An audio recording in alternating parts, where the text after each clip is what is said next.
This is Kenny.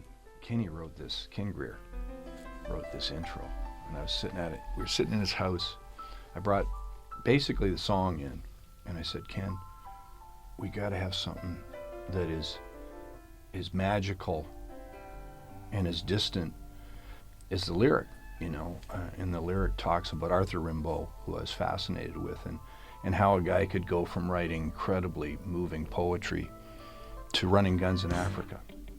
And my fascination with Africa and the developing world became something that really I became more and more involved with as time went on, and then my work with World Vision. So when we play this live, I very often talk about that, and I talk about World Vision, but the song really explores how you trade on, you know, sometimes you trade in your real values for things that you know, and you don't know how you got on that path, but you trade in the values that matter to you, him being a poet. And I was fascinated by that particular aspect of the human condition, how you can go from the light side to the dark side.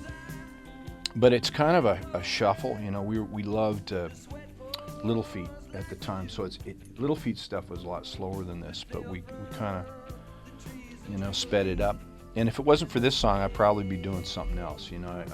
I was never one of these artists that thought I was in it for the long run at the time. I mean, I thought, you know, if this record doesn't happen, then I'm going to probably be a pilot or probably be a journalist. That's what I was thinking about doing.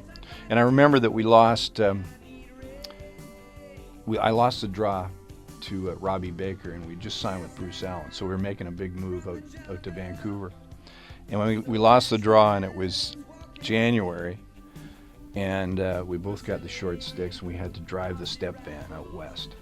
And I remember the first time I heard this song was outside of Winnipeg, and the first time you hear a track of yours on the radio is just it's overwhelming. It just it felt right, and we just we carried on in 40 below zero weather, and we carried on out to just inside of the mountains outside of Calgary, and the axle broke in the truck. So we were stuck in Calgary, and it was on the weekend, and we couldn't get in touch with anybody, and we had very little money on us. We didn't have credit cards. We were close to the bone financially, so we spent every cent we could getting this axle fixed, and we got to Banff, and we had just enough money to put some gas in the truck, and we were trying to figure out how long it would take us to get to Chilliwack, where our first gig was. And we split a box of Kentucky Fried Chicken, a small snack box, and that's all we ate for about 24 hours. And we just got into Chilliwack, running on fumes, and we had a gig there. And but this song was, yeah, it evoked so many memories for me. And it's so great to hear it on vinyl, man. It's